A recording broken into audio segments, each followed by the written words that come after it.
There's a bridle hanging on the wall, and a saddle in that lonely stall, and no more he'll answer to my call.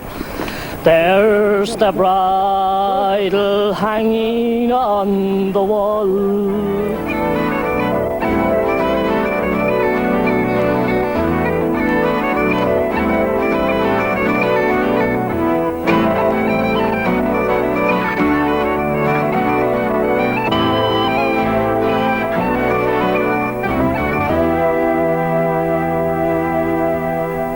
And welcome to Out and About in Cavan. Cavan is a cathedral town nestling among the Drumlin Hills. The county itself has often been referred to as the quiet capital of Ireland, and indeed it's not surprising, as there's no shortage of peaceful scenic spots along the shores of the hundreds of lakes in the area. While fishing is the big attraction in Cavan, there's also lots more on offer for the visitor to this lovely area, as you'll discover now when we go out and about in Cavan.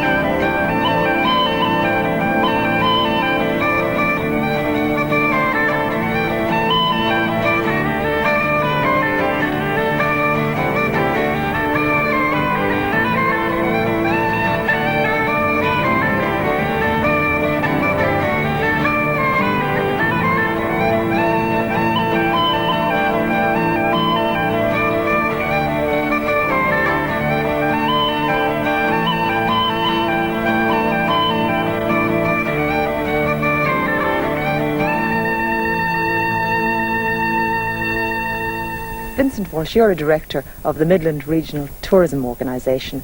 What does Cavan have to offer the visitor?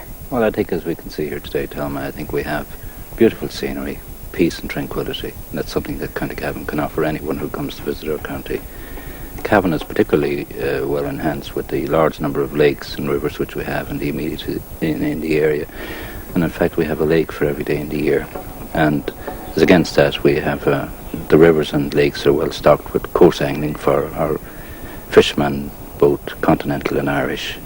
Is there any trout angling at all? Oh, there is, in Lochsheelan and Anna at Butlersbridge, and there are a few others around Killishandra as well. And in the Bailborough area, they have in fact been developing their tourism amenities, particularly the last 3 years. And I think that these are themselves attracting larger numbers of new people into the area who haven't been coming before. Mm-hmm. And I must say that the man who has really sold us in the last number of years has been the British angler, because they, by word of mouth, have gone back and told their friends about the beauty and the welcome that they get in the Cavan area. Where do you come from? Near Nottingham. And what's the attraction of Cavan for you? Oh, fishing. Yeah. Do you come here every year? Yeah, I've been coming for nearly 10 years now. Good Lord. Same week, stay at the same farm every year. So the fishing has obviously been good. Oh yeah. Or you wouldn't have come back. That's right. Yeah, it's usually very good. I've had 2 nice ones today. Up to now anyway. Oh, they're beauties. You see them? Nice fish, aren't they? And how long have you been coming to Cavan then? This is my 5th year. So the fish can be caught? A few hours to catch them too. Provided you're in the right spot, I suppose. Yeah, it's just luck. What's the attraction in Cavan? Is it all the lakes and the rivers? It's Ireland generally, or Southern Ireland. It's just lovely. The whole pace of life is fantastic. We just lose ourselves. But it's not just the angler, Vincent, that would enjoy the beauties of the park here. Oh, not at all, no. In fact, the development that has taken place in Killikeen the last number of years here has been well enhanced by the large number of visitors who are non-fisher people, particularly families have come out from Cavan and the environs, and they have in fact taken advantage of the beautiful walks, nature walks, boating, water skiing, and the development of the chalets up here now in Killikeen the last few years has awakened Ireland to Cavan.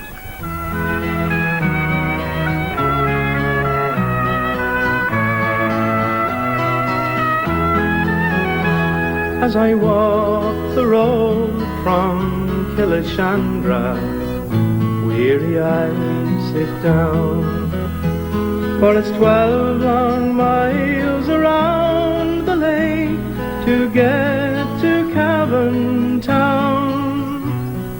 But just a couple of miles outside Cavan town itself, we came across the Derragara Inn, which is owned by John Clancy, a bit of a character and indeed a bit of a collector too. Now in his lifetime he's travelled the four corners of the globe, but he still prefers his own wee corner here in Cavan, where he displays his huge and fascinating collection of bric-a-brac.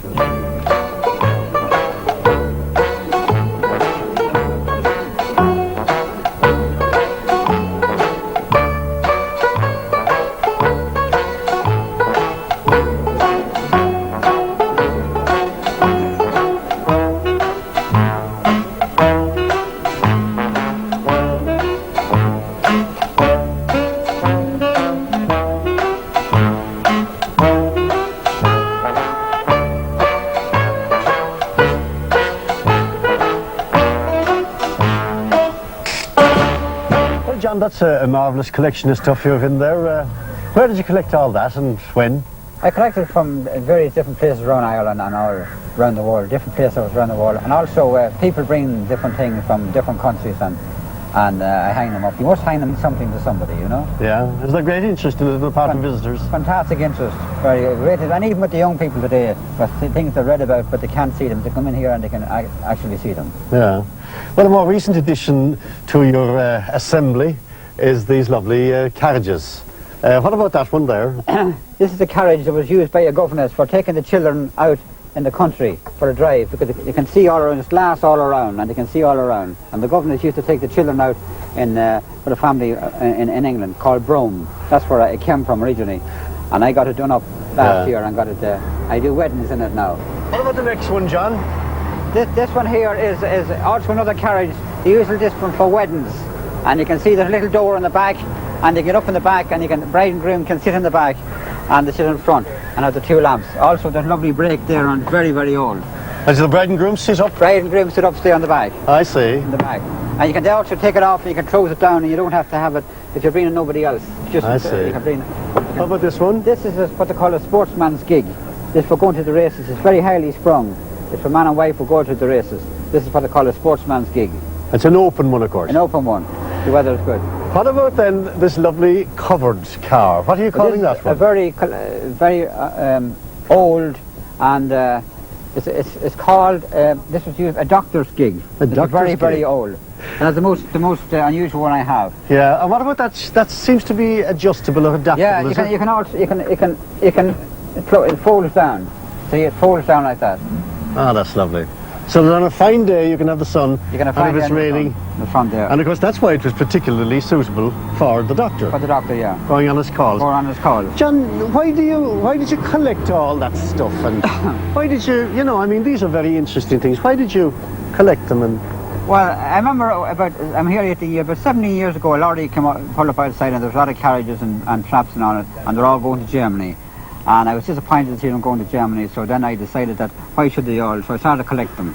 And I got a great interest in them. I collected a donkey and cart first, and then I started collecting bit by bit, and now I have a great collection. But there's many people throughout Ireland doing the same thing, so if we don't keep them here, sure, they'll all be gone, and the people in years to come won't be able to see them.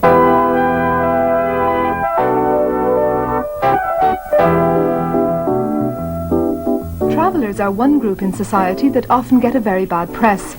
In recent years, they've been involved in numerous clashes with members of the settled community, who often resent their presence in a town.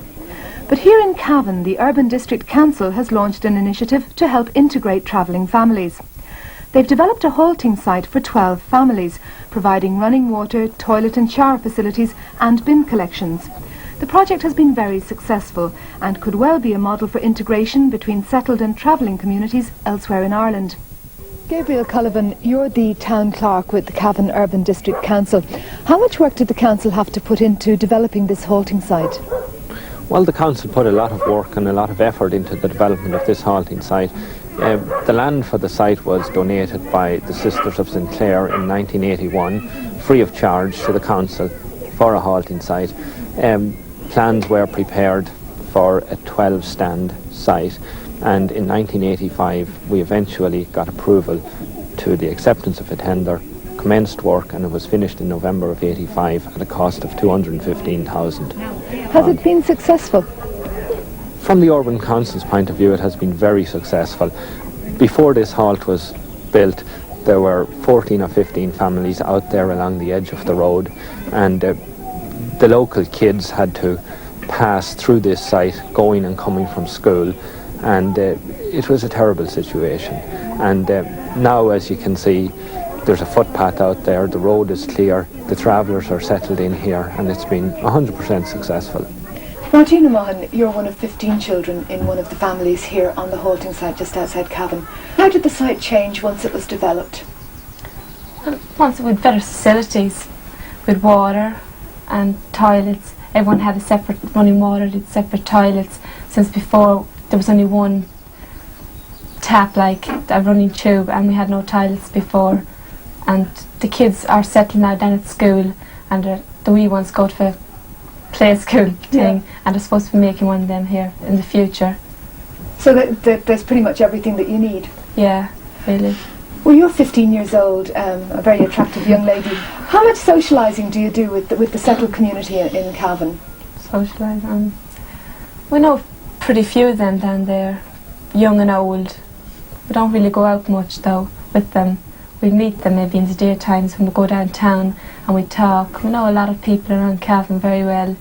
Some of them can call us by our names and we can call them by their names, and just fit in pretty well with some of them. Why would you not socialise that much? Like, would you go to discos and that kind of thing? No. Why just not? don't. I don't know, it's not really in our nature or something. We don't believe in going to discos, not us single ones anyways. Well, you say not us single ones. What happens when you get married, or what's the story with marriage? I'll go every place. Yeah, I'd do anything. Teresa, you're Martina's older sister. Was there any opposition when the halting site was built here? No, not really, no. Everyone seemed to be very good, you know what I mean? Didn't have much rejects about it, even though there might have been a few that didn't want a halt so near the town, but everyone that we know anyway, they all didn't pass no heed. They were very nice. Well, I know that you've got a beautiful home here on the site, but do you ever get the temptation now to pick up your belongings and move off, the way you did as a child? Well, I suppose sometime it would come across you, but no, when you're settled, I think you're settled. You know what I mean? We think we're settled here. Even if it's not in an actual house? No, we call this home here. 80% of the families on this site are settled and regard Cavan as their home, and have been here for 12 or 14 years, and they're pretty permanent. Are they well integrated in the community? Very well integrated, and most of the kids are going to school here in the local school, and the Sisters of St Clair are doing a great job in that respect. How about local opposition though? I mean, was there local resentment when you were spending that £215,000 on developing a halting site? Well, initially the local residents had reservations about the development of a halting site, because I think they didn't know what the finished product would be like. And now that they've seen the finished product, there's absolute harmony.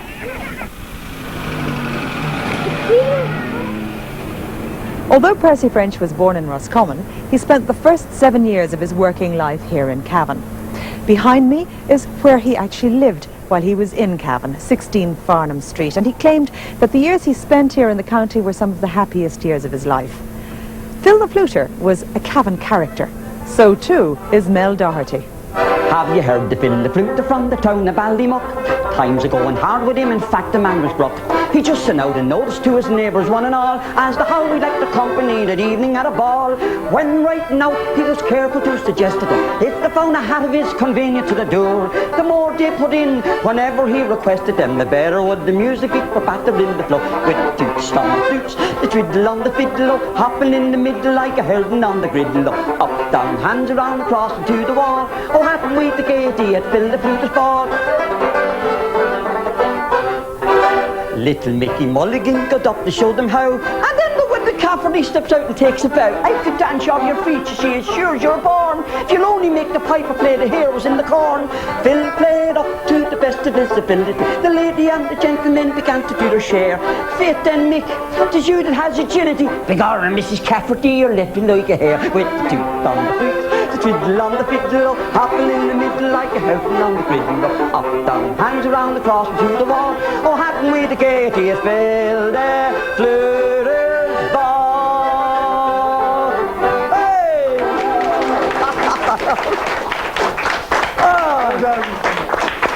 Well done, Mel. Oh, lovely, lovely. Mel Doherty. What is the association between Phil the Fluter, Cavan and Percy French? Well, the three of them go very well together, Liam, I can tell you that. Because the famous Percy French himself, the wonderful troubadour, he landed in Cavan, of course, around 1885. And he was almost headed to Canada. But the border works were good to him in Cavan. They had a job for him. And he landed here, and he spent 7 years here. And during that time, of course, he was type of a man that he availed of every opportunity to write a song. And of course, Phil the Fluter was one of his favourite songs. There was another great name, of course, it's a common name around these parts, Paddy Riley. Yes. And of course, Paddy Riley from Ballyjames Duff. What was his association with Percy French? Well, of course, Paddy Riley was, like Phil the Fluter, a real character. Yeah. And a lot of people used to say, oh, he went to America. But he went to Scotland. And Paddy Riley was a jarvey in Ballyjames Duff. And of course, Percy French needed jarvies to run him around to the various farms. And of course, Paddy was very popular with him and Ballyjames Duff. And one day he arrived in Ballyjames Duff, and the bold Paddy, he couldn't be found. And of course he went home, he had to get somebody else, of course, to run him around. And he was very disappointed. When he came back to Cavan, he decided he'd have a go at a song. And a few of his close friends put a bet on him that he wouldn't be able to write a song that it would rhyme with Ballyjames Duff. So that's how the famous Paddy Riley came about. Come back, Paddy Riley. Mel Doherty, Paddy Riley, Bally. Will you sing it for us? Well, I'll sing a little verse of it. Maybe you'd like it. Mel Doherty. All right. Thank you very much, Liam. Yeah. Will you all join in? Of course you will. Why wouldn't? I want to hear you all sing. Oh, the Garden of Eden has vanished, they say, but I know the lie of it still. Just turn to the left at the bridge of Finney and stop when halfway to Good Hill. It's there you will find it, I know sure enough, when fortune has come to my call. Everybody now, come back, Paddy Riley, to Ballyjames Duff. Come home, Paddy Riley, to me.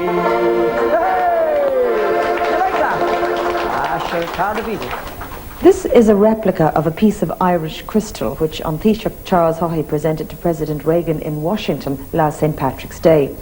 It was made here in Cavan Crystal, which has been blowing glass since 1969 and now employs 74 people. Ingrid's inside in the factory to find out more about the blowing and cutting of the crystal.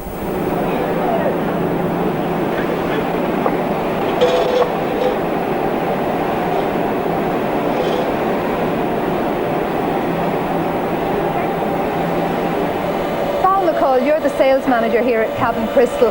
What exactly is crystal?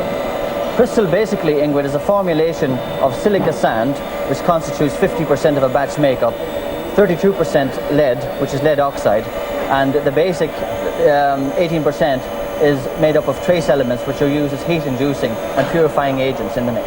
How do you make the crystal? The crystal is initially, the batch is produced in the workshop, put into a pot which is left inside the furnace bed, heated up to a temperature of 1400 degrees centigrade, then brought down to a working temperature of approximately 1100 degrees centigrade.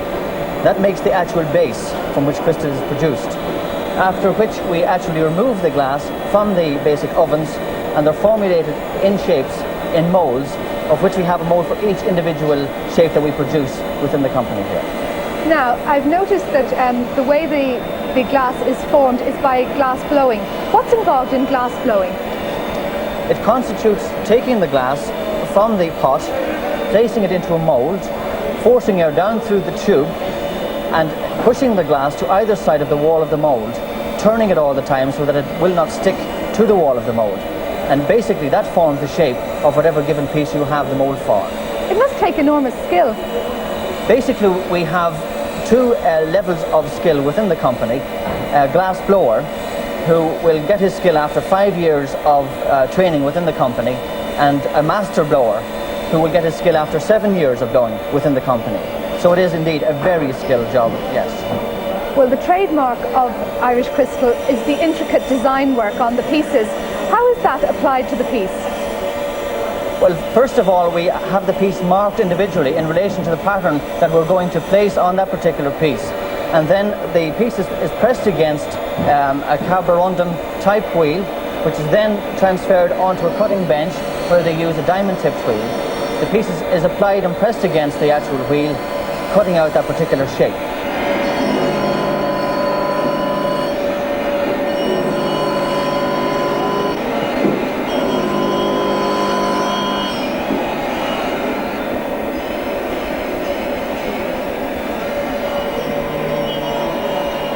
Are there specific patterns that are trademarks for Cavan Crystal? Oh yes, indeed. In our glassware we have two particular suites, one which is called the Sheelan suite, one the Innisfree, and then on our giftware patterns we have a multitude of 400 mixed patterns.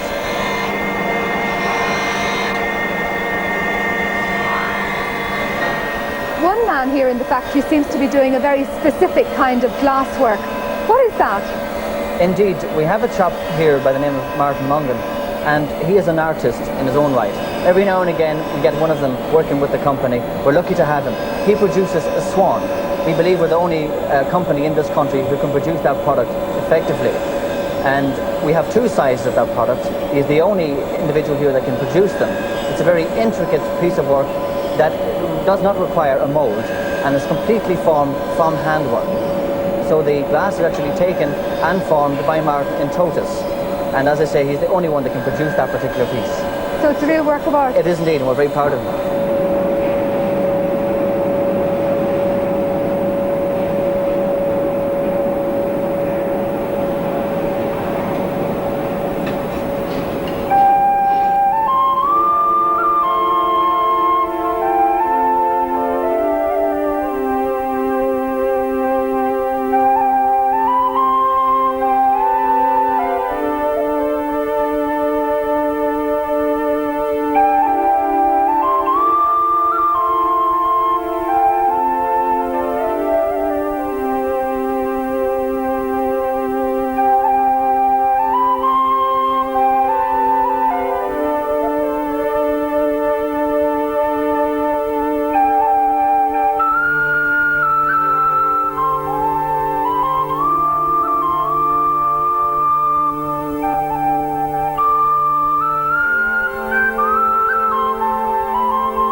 Cavan come looking for the lead point. Michael Faulkner, the man in possession. Trying for the impossible, I feel, from the right-hand side, but it can be kept in play here by Niall O'Donnell. A good kick by Niall O'Donnell. It's the lead point for Cavan. It's set up now for a real upset. But remember, this Cavan team prepared very well under Eugene McGee for this championship. And today was their day. Well, Eugene McGee, that was a great victory for you in Cavan. It was, I suppose. What seldom is wonderful, and that was a rare victory for Cavan in a big championship match. After how many years? Well, they haven't won the Ulster Championship since 1969. Of course, there's still a long way to go to win the Ulster Championship, but Monaghan came with such a big reputation. They were one of the top 3 or 4 teams in Ireland, and Cavan were way below that in public opinion, so I think it was a major surprise even for Cavan supporters. All right, Cavan is back in the reckoning, and the championship is very much in action right now. Derry is next. Yeah, Derry is next. We have that next Sunday. Next Sunday, and that's a very difficult one for Cavan because Derry have had the upper hand on Cavan over the last 10 years. It's symptomatic of the change in fortunes in Ulster football that Derry should be on top, because for years and years Cavan were, cock of the walk in Ulster hardly without any opposition. And how many have they? 5, is it? They've won. Cavan have won 5 All-Irelands. They played in 10, and I think they won about 45 Ulster Championships. So you know, they were very used to success, and it's very difficult for the Cavan person to get accustomed to lack of success. So you're aiming to make this the 6th? No, I don't think we'll win the All-Ireland this year. We're very happy now we're able to beat Derry on Sunday. I'm interested in that now, Eugene. You're saying that you may not win it this year. There's absolutely no way that Cavan would win the All-Ireland this year because it's just not on. I mean, possibly this is a mistake some managers make, that they set unrealistic targets. I'd be very, very happy if we get Cavan to the Ulster final this year. That is, win one more match. Because that would be logical progression. We would have advanced a bit farther than we have advanced in the last few years. And you were talking about a progression towards? Yes, I was 6 years in Offaly, and in the 6 years there, the first year we were beaten in the very first round of the championship by Wexford. And each year after that we won one extra round until we eventually in '82 we won the All-Ireland final. So it's a step-by-step thing? It is. Now that was a very slow progress, but you know, at about 5 o'clock on that day in 1982 it was well worth it all the same. Would it be possible for you amongst those lads out there to get a John Joe Riley and a Simon Dignan? Well, I know and a John Wilson? You might get a John Wilson in the political field, all right. I don't know about football. I'm talking about football. Quite a few of them can talk as well as Johnny Wilson can talk anyway. Yeah. I don't know, I feel we have a few players there, but I wouldn't like to mention them now because some of them might get very big heads. Yeah. So I think we'll let them sit for another while.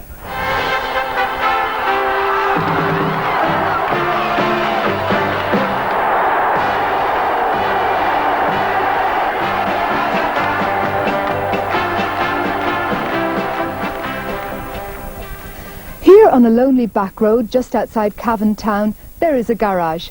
A garage like many others, you may well think. Not so. Inside, it's a hive of rather unusual activity. It takes love to be forgiven, living in these troubled times.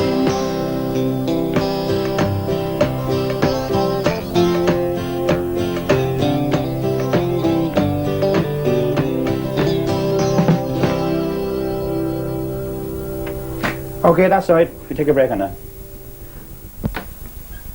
Nigel Pratt, what exactly is going on here? Well, this is a recording studio. Rather, the way we do demos here, and people who want to write new songs want to hear the sound of it before they put them into a songwriter. It also helps to have your song performed semi-professionally and that sort of thing. That's what we do here, basically. We've just seen a group who are recording a demo tape with you at the moment. Tell me a bit about them. Well, that's Cathy and Cottage. And they've been playing together, two people, Kathleen Durkin and Howard Lowry, for about the last 24 months. And they're quite successful on the cabaret scene. And they thought they'd make a demo tape and take it to some people and see what might come of it. And that's why we're here tonight. It takes all the things within you, it takes your heart and it takes mine. It takes love to be forgiven, living in these troubled times.